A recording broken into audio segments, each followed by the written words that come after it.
जय हिंद बेटा। अगली क्लास में हम फिर डिस्कस करने को आगे बेटा नेक्स्ट टॉपिक। आई होप कि आपको थोड़ा जीके पढ़ना अच्छा लग रहा होगा, इंटरेस्ट भी बन रहा होगा। वैसे एक चीज़ लाइफ में बहुत ज़रूरी है, वो आप भी जानते हैं, पढ़ना किसी को अच्छा नहीं लगता है। पढ़ने के लिए बस एक अपने माइंड में माहौल बनाना पड़ता है पुत्र, ठीक है। आप जैसा माहौल अपने माइंड में बनाओगे वैसे ही आप लोग जो है, वैसे ही आपकी आइडियोलॉजी जो है वो वर्क करेगी, वैसे ही चलेगी। जो आप सोचोगे वैसे ही आप बनते जाओगे, ठीक है। तो आज की क्लास में हमने क्या करना है बेटा, प्राइम मिनिस्टर ऑफ इंडिया, बहुत इंपॉर्टेंट टॉपिक है प्राइम मिनिस्टर्स का। अगर इसी के साथ में अगर एक आपका लॉन्ग वीडियो नहीं बनेगा तो प्रेसिडेंट भी कर लेंगे, अदरवाइज एक और वीडियो बना के आपके प्रेसिडेंट्स को भी डिस्कस करेंगे, ठीक है। From 1947 to 2022। तो क्वेश्चन है आपका कि 1947 से 2022 तक हमारे प्राइम मिनिस्टर कौन थे। वो इंटरिम थे, शॉर्ट टर्म के लिए थे, फिर बाद में 50 के बाद 51 के बाद इलेक्शन से बने, जैसे भी बने 2022 तक हम डिस्कस करेंगे। इंपॉर्टेंट क्वेश्चन बेटा आपके इसमें ना कवर जो है बच्चे वो होते ही होते हैं, समझ में आ गया, ठीक है। चलो तो सबसे पहले शुरू करते हैं बेटा अगला। ये आपको मैंने टेबल बना के डाल रखा है, यहाँ पे टेबल है, आपके बहुत काम आने वाला टेबल है बेटा।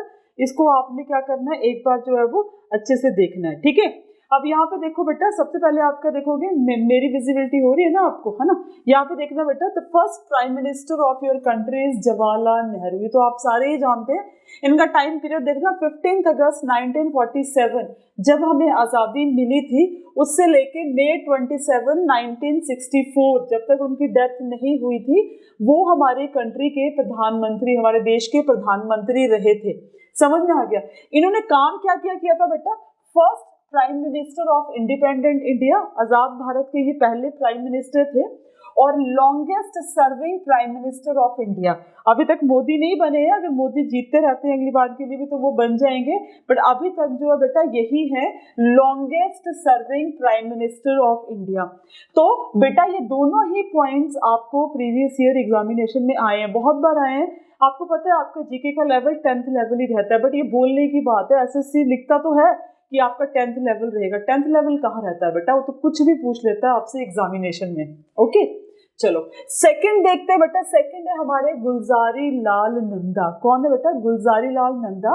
लेकिन इनको हम सेकंड में कंसीडर करेंगे। मैं आगे आपको ना एक विकिपीडिया की कटिंग मैंने लगाई है, वहां से भी आपको बताऊंगी, क्योंकि ये एक्टिंग प्राइम मिनिस्टर थे। जो एक्टिंग प्राइम मिनिस्टर रहते हैं ना बेटा, उनको जो है वो हम एज अ प्राइम मिनिस्टर नहीं काउंट करते, क्योंकि जब जवाहरलाल नेहरू जी की डेथ हो गई थी तो उनकी जगह में वो क्या बने थे, हमारी कंट्री के प्राइम मिनिस्टर जो थे बेटा वो बने थे।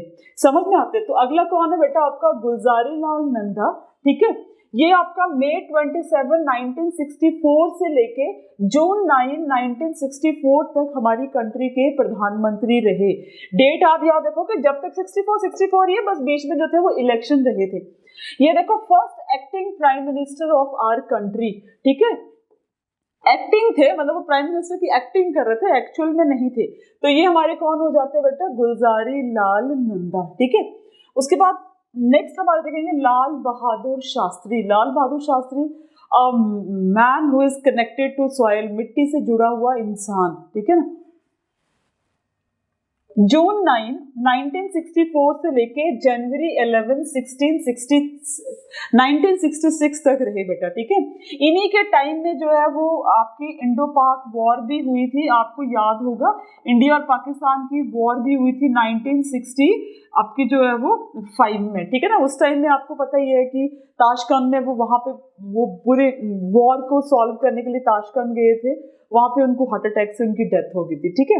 तो यहाँ पे आप देखोगे सबसे इंपॉर्टेंट पॉइंट जो बेटा इनके बारे में आपने याद रखना है वो क्या है, कि he led the country during the Indo Pakistan war of 1965, है ना। उस टाइम हमारे देश के प्रधानमंत्री ये थे एक बात, और उन्होंने अपना स्लोगन दिया था उस टाइम में, जय जवान जय किसान, ठीक है ना। इसी स्लोगन में अटल बिहारी वाजपेयी जी ने ऐड किया था जय जवान जय किसान एंड जय विज्ञान, ठीक है। तो ये आपके 3 हो गए बेटा, and that become very popular. जय जवान जय आपका किसान, जवान बॉर्डर पर लड़ रहे हैं, किसान खेतों में काम कर रहे हैं। इसलिए मैंने आपको कहा कि he is a person who is connected to the soil, जो मिट्टी से जुड़ा हुआ इंसान है। समझ में आ गया, ठीक है। He was the second prime minister of our country, हमारे देश के दूसरे प्रधानमंत्री थे, क्योंकि गुलजारी लाल नंदा एक्टिंग थे बेटा। बड़ा इंपॉर्टेंट क्वेश्चन बनता है आपका। उसके बाद जब ये ताशकंद में इनकी डेथ हो गई थी ना बेटा, वहां पे जाके आपको पता ही है कि हार्ट अटैक से ये मर गए थे, तो उनकी जगह में जब तक नया प्राइम मिनिस्टर नहीं आया, अगेन जो आपके प्राइम मिनिस्टर बने बेटा वो कौन थे, गुलजारी लाल नंदा, ठीक है ना। उनको उन्होंने क्या किया बेटा, रिप्लेस किया, है ना। डेट क्या है बेटा आपकी, जनवरी 11 1966 से लेके जनवरी 24 1966 तक, तब तक ये एक्टिंग प्राइम मिनिस्टर रहे। उसके बाद नेक्स्ट आपकी कंट्री की जो प्राइम मिनिस्टर बनी थी आयरन लेडी के नाम से जिसको जाना जाता है, दैट वाज इंदिरा गांधी। वो जनवरी 24 1966 से लेके बेटा मार्च 24 1977 तक इंडिया की प्रधानमंत्री रही। First and the only women prime minister of India, बहुत इंपॉर्टेंट क्वेश्चन है, first and the only women prime minister of India जो थी बेटा वो रही, ठीक है। चलो अगले पेज पे चलते हैं बेटा, नेक्स्ट है मोरारजी देसाई। अगला क्या है बेटा हमारे, मोरारजी देसाई। मोरारजी देसाई के बारे में भी इंपॉर्टेंट बातें आपने याद रखनी। पहले इनका टाइम देखो, मार्च 24 मतलब आपके जो है ये मार्च 24 1977 से लेके बेटा जुलाई आपके 28 1979 तक हमारे देश के क्या रहे थे, प्राइम मिनिस्टर रहे थे। कौन थे बेटा आपके, मोरारजी देसाई। और मोरारजी देसाई के बारे में जो इंपॉर्टेंट क्वेश्चन पूछा जाता है बेटा कि first non Congress prime minister of India, क्या बोला बेटा मैंने आपको, first non Congress prime minister of India, मतलब उस बार सारे कांग्रेस के ही बंदे थे, ये नॉन कांग्रेस के थे, ठीक है। And he was the first Indian prime minister to resign from office, प्रधानमंत्री के पद पे बने रहते हुए उन्होंने अपनी पोस्ट से रिजाइन दे दिया था। ये पहले प्राइम मिनिस्टर हमारे देश के हुए थे बेटा जिन्होंने ये रिजाइन दिया था। ये 2 पॉइंट बड़े इंपॉर्टेंट है। और यहाँ पे एक थर्ड पॉइंट आप और देखेंगे जो उनके बारे में बहुत इंपॉर्टेंट है।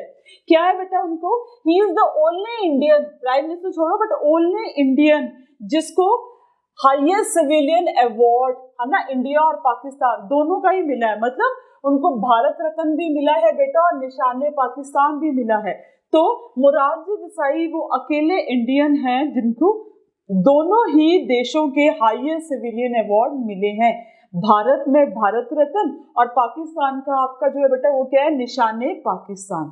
समझ में आया बेटा, ठीक है ना। उसके बाद आपका है चरण सिंह। चरण सिंह का जो टाइम पीरियड है ना बेटा, दैट इज जुलाई 28 1979 से जनवरी 1980 के बीच में, ठीक है ना। अब देखो बेटा, चरण Singh was the only prime minister of India who didn't face the parliament. Prime minister ने, चौधरी चरण सिंह ने एक बार भी पार्लियामेंट को फेस नहीं किया। ये प्रश्न बहुत इंपॉर्टेंट है, बहुत बार एग्जामिनेशन में आ चुका है कि हमारे देश का वो कौन सा प्रधानमंत्री है जिसने एक बार भी पार्लियामेंट को फेस नहीं किया, जो एक बार भी पार्लियामेंट के सामने नहीं गए। वो कौन थे बेटा, चौधरी चरण सिंह। कौन थे हमारे, चौधरी चरण सिंह। समझ आया। इसके बाद नेक्स्ट चार्ट देखेंगे बेटा, that is also very important. अगले में तो आपका बड़ा ही इंपॉर्टेंट है। फिर आपकी प्राइम मिनिस्टर बनती है इंदिरा गांधी जी। इंदिरा गांधी का टाइम पीरियड देखो बेटा, दैट इज जनवरी 14 1980 से लेके अक्टूबर 31 1984, ठीक है। 1984 में उन्होंने ऑपरेशन ब्लू स्टार, क्या नाम था बेटा इसका, ऑपरेशन ब्लू स्टार, जो कहाँ पे किया था उन्होंने, गोल्डन टेम्पल। कहाँ पे किया था बेटा, गोल्डन टेम्पल में मिलिटेंट्स भिंडरवाला जिसको बोलते हैं, जो खालिस्तान की मांग करते हैं। अभी सिद्धू मूसेवाले का भी आपने देखा होगा कि बहुत जगह में उन्होंने भी खालिस्तान की फेवर में गाने गाए हैं, बट वो कई क्लैशेस हैं, ठीक है ना।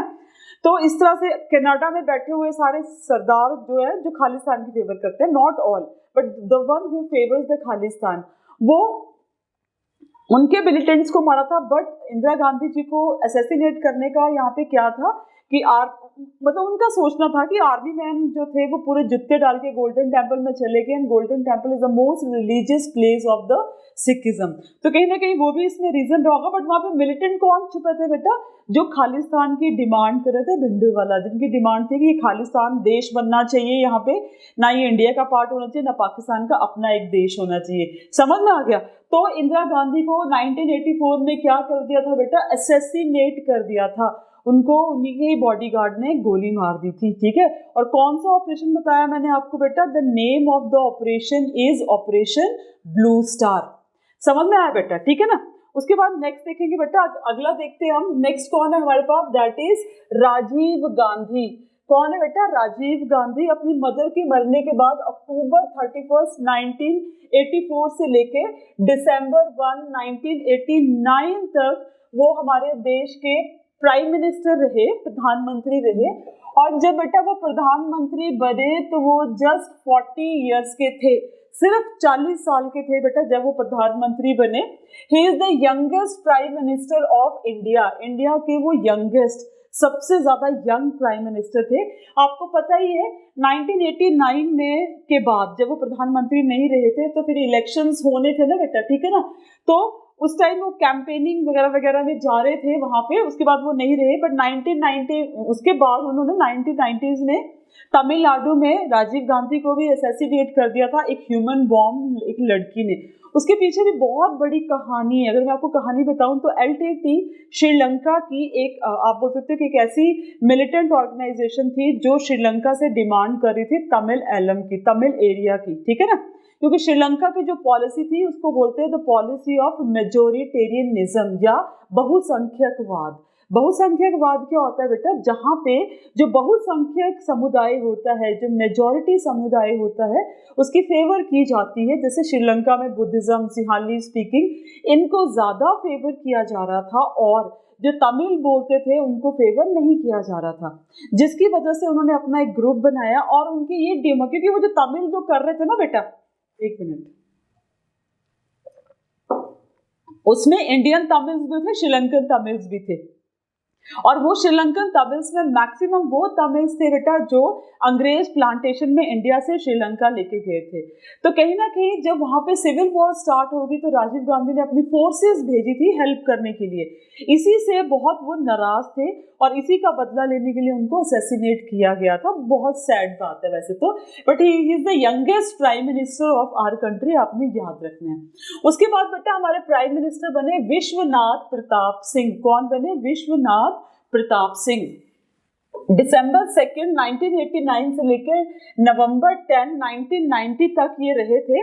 The first prime minister to step down after a vote of no confidence motion. No confidence motion बेटा लोकसभा में प्रेजेंट किया जाता है, जिसमें ये बोला जाता है कि इस प्राइम मिनिस्टर मतलब इस पॉलिटिकल पार्टी के पास मेजॉरिटी ऑफ एमपीज नहीं है। मतलब सरकार बनाने के लिए हमें मोर देन 50% तो चाहिए होता है ना, जो हमें बोले हमें फेवर करें कि हाँ आप सरकार बना लो, तो उसको बोलते हैं no confidence motion. No confidence motion के बारे में ना आपको सिविक्स जब करेंगे, ये आपकी नागरिक शास्त्र पॉलिटिक्स, तो उसमें हम पढ़ेंगे बेटा, समझ में आ गया, ठीक है। तो ये आपने जो है चीजों को ध्यान में रखना है, इन बातों को ध्यान में रखना है कि वो पहले प्राइम मिनिस्टर थे जिन्होंने no confidence step down the vote of, उनके अगेंस्ट नो कॉन्फिडेंस मोशन आया और वो पास हो गया कि ये मेजॉरिटी तो रखते ही नहीं है, इनको यहाँ से जाना पड़ेगा, ठीक है। उसके बाद चंद्रशेखर अगले प्रधानमंत्री बने हमारे नवंबर 10 1990 से लेके जून 21 1991 तक, ठीक है ना। चंद्रशेखर जो थे वो 8th प्राइम मिनिस्टर थे हमारी कंट्री के। आप ये वाला सीक्वेंस मत देखना, यहाँ सारे डाल के रखे, मैं आगे आपको ये क्लियर करवाती हूँ कि सीक्वेंस में कैसे काउंट होगा। उसके बाद बने बेटा पीवी नरसिम्हा राव। पीवी नरसिम्हा राव के टाइम में बहुत चेंजेस हमारी पॉलिटिक्स में हुए थे। PV Narasimha Rao is also known as the father of economic liberalization, ठीक है, फादर ऑफ इकोनॉमिक, ये आपने याद रखना है, लिबरलाइजेशन, ठीक है ना। मतलब हमारे जो आर्थिक सुधार थे, उदारीकरण था, ठीक है ना, आर्थिक उदारीकरण के इनको फादर माना जाता है। उस जब बेटा ये आपके पीवी नरसिम्हा राव प्रधानमंत्री बने थे, उस टाइम में हमारी कंट्री के फाइनेंस मिनिस्टर थे मनमोहन सिंह। बड़ी अच्छी स्टोरी है वो भी, the time of the globalization, liberalization, modernization और ये सब चीजें जो है ना उसी टाइम में स्टार्ट हुई थी। ये प्रधानमंत्री ने 21 जून 1991 से लेके मई 16 1996 तक, वो हर्षद मेहता का केस है ना, वो भी आपने देखा होगा, इन्हीं के टाइम में वो भी हुआ था बेटा, ठीक है। तो PV Narasimha Rao served as the 9th prime minister of India, ठीक है, 9th प्राइम मिनिस्टर की तरह उन्होंने सर्व किया था। यहाँ पे एक चीज आपने बेटा ऐड कर लेनी है, ठीक है, क्या चीज ऐड करोगे आप, उस चीज को ध्यान में रखना। ही वॉज द फर्स्ट, क्या लिखोगे आप, ये फर्स्ट पीएम थे, कहां से, साउथ इंडिया से। कहां से बोला बेटा मैंने आपको, साउथ इंडिया से। दक्षिण भारत के ये पहले प्राइम मिनिस्टर थे। आगे एक जगह पे मैंने ऐड कर दिया बट वहां से मैं आपको कटवा दूंगी। दक्षिण भारत से प्राइम मिनिस्टर बनने वाले ये पहले पर्सन थे बेटा। कौन थे आपके, पीवी नरसिम्हा राव। इनके टाइम में मनमोहन सिंह फाइनेंस मिनिस्टर थे, father of the economic liberalization, globalization, बड़ा बड़ा कंसेप्ट है, उस चीज को भी आप चाहें तो पढ़ सकते हैं। नेक्स्ट बेटा हमारे आते हैं अटल बिहारी वाजपेयी जी। वो मई 16, 1996 से लेके जून 1, 1996 तक हमारे देश के प्रधानमंत्री रहे। The prime minister for the shortest tenure that only the 13 days, याद रखना बेटा, सिर्फ 13 दिन के लिए हमारे देश के प्रधानमंत्री बनने वाले सबसे शॉर्टेस्ट टर्म रहा था किसका, अटल बिहारी वाजपेयी का। और एक वोट से इनके खिलाफ भी नो कॉन्फिडेंस, ये अपना कॉन्फिडेंस ही नहीं बना पाए थे, एक वोट से पीछे रह गए थे, एक किसी एमपी ने वोट नहीं करा था, उसकी वजह से ये रह गए थे बेटा, ठीक है। तो यहाँ पे मैंने आपको क्या बोला, ओनली फॉर द 13 days, सिर्फ 13 दिन के लिए ये हमारी कंट्री के प्राइम मिनिस्टर रहे। उसके बाद आते एच.डी. देवगौड़ा, ठीक है ना। एच.डी. देवगौड़ा जो थे बेटा, वो कब से कब तक हमारे देश के प्रधानमंत्री रहे, यहाँ पे देखने। एच.डी. देवगौड़ा जून 1, 1996 से लेके अप्रैल 21, 1997 तक हमारी कंट्री के क्या रहे बेटा, पीएम रहे, ठीक है ना। अब ये is the first prime minister, first नहीं होगा बेटा, सेकंड, ठीक है ना। क्या करना आपने यहाँ पे, सेकंड करना। फर्स्ट हमने किसको किया था बेटा, पीवी नरसिम्हा राव को, है ना। ये चेंज आपने कर लेना है कि ये फर्स्ट थे, ये सेकंड थे। Second prime minister from south India and the 11th prime minister of our country. उसके बाद नेक्स्ट देखेंगे बेटा, दैट इज